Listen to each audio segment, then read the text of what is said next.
0세부터 100세까지 모두 다 책 읽는 다올 책사랑방입니다. 오늘 여러분에게 들려줄 이야기는 조지 오웰 원작의 동물 농장이에요. 조지 오웰은 영국의 소설가로 러시아 혁명과 스탈린의 배신에 바탕을 둔 정치우와 동물 농장으로 단번에 이름을 알렸고 대표작으론 동물 농장, 1984 등이 있어요. 조지 오웰의 동물 농장 줄거리 한번 찾아볼까요?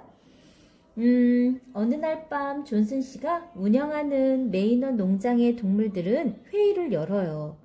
그리고 그 자리에서 돼지인 메이저 영감은 농장의 동물들에게 모든 인간은 적이고 모든 동물은 동지라며 반란을 일으킬 것을 호소하죠. 며칠 뒤 메이저 영감이 죽자 동물들의 지도자를 새로 뽑게 되었고 자연스럽게 지혜로운 돼지들 중 지도자를 선출하게 됩니다.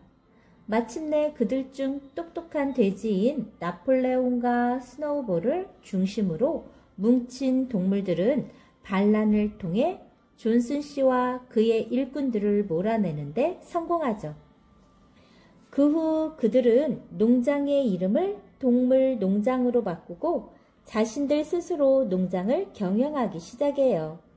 동물들은 7가지의 지켜야 할 것들을 정해 모두가 동등하고 평화로운 농장을 만들기 위해 열심히 일합니다.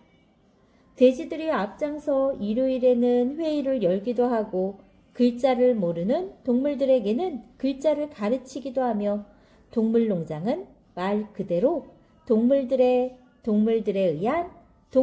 위한 이상적인 곳으로 변해가죠. 잃어버린 자신의 농장을 되찾기 위해 존슨 씨가 사람들을 이끌고 공격해 들어오기도 했지만 그의 저항을 물리친 동물들은 더욱 기세가 오릅니다. 하지만 풍차 건설에 대한 문제로 인해 그들의 틈은 크게 벌어져요.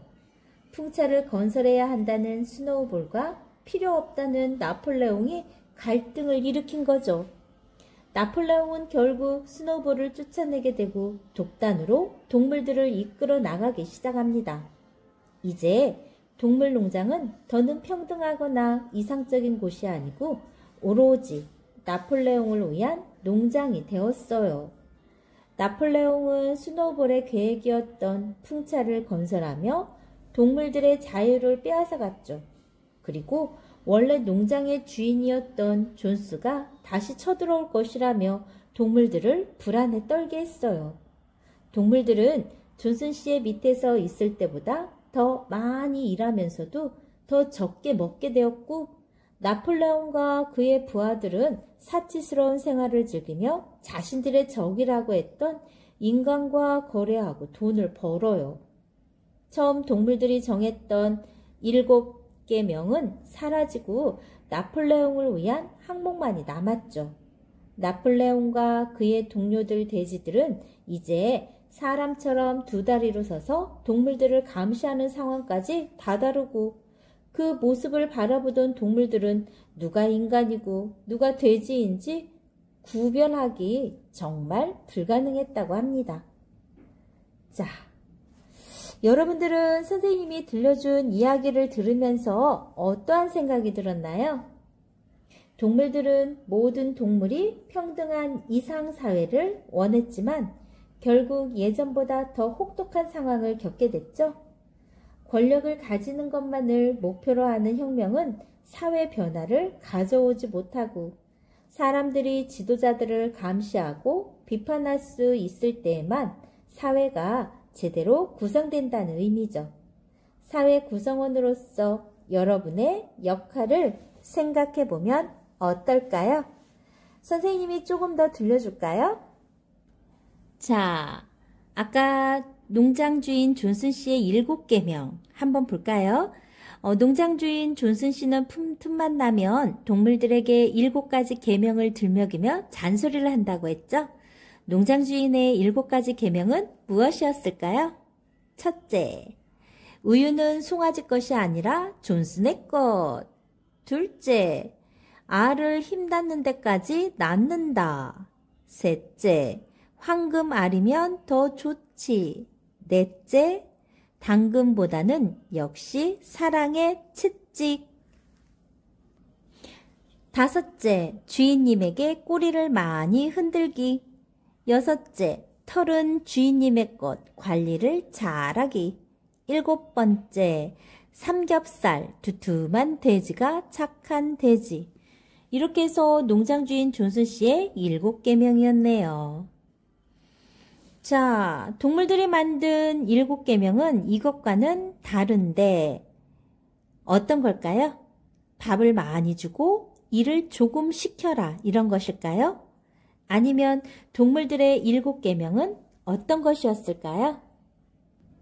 동물농장에 아까 선생님이 시대적 배경 조금 이야기하다 말았는데요. 조금 더 들려드릴게요. 생각해 보세요. 민중의 생존권을 유린하는 정치의 부패. 1945년 조지 오웰이 발표한 동물농장에는 사회에 대한 날카로운 비판이 담겨 있대요.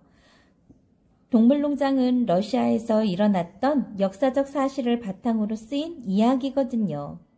옛날 러시아의 민중은 혁명을 일으켜서 왕족과 귀족을 몰아내고 새로운 나라를 세웠어요.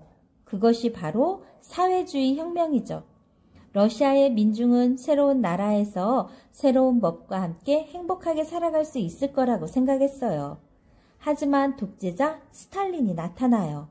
스탈린은 힘으로 사람들을 지배하고 권력을 함부로 휘둘렀죠. 그래서 러시아 민중은 혁명 후에도 행복하게 지내지 못했답니다. 동물농장을 통해 독재 정치가 불러오는 문제점을 드러내 보임으로써 작가 조지 오웰은 모두가 행복하고 평등한 세상이 오기를 바랐던 것이랍니다. 러시아의 민중은 더 나은 삶을 위해 혁명을 일으킨 것과 동물농장에서 동물들이 어떻게 했나요? 행복해질 수 있도록 한 이야기, 사랑과 동물을 빗대어 쓴 이야기라고 할 수 있겠네요. 너무나도 유명한 조지 오웰의 동물농장. 동물들이 혁명을 일으킨 까닭은 자신들이 행복하지 못하다는 생각 때문이었죠. 누구나 자유와 평등을 보장받지 못할 때는 행복하지 못하다고 생각해요. 행복하지 못한 자들은 언제나 더 나은 세상을 꿈꾸죠. 우리 역사에도 행복해지기 위해 세상과 싸워나간 여러 혁명을 찾아볼 수 있어요. 폭력을 피해 평화롭게 일으킨 혁명도 많지만 대부분의 혁명은 희생을 각오하고 치러지죠. 많은 사람들이 혁명 중에 죽거나 다치기 일쑤였어요. 그러나 이 모든 것을 감수한 이유는 혁명 뒤에 펼쳐질 행복한 세상 때문이었죠. 동물농장 이야기는 동물들의 이야기만이 아니에요. 사람들이 사는 세계에서도 언제든지 일어날 수 있는 일이라는 것. 행복한 사회는 저절로 만들어지는 것이 아니라는 것. 사회 구성원 모두의 노력이 필요한 일이라는 걸 알아야 합니다.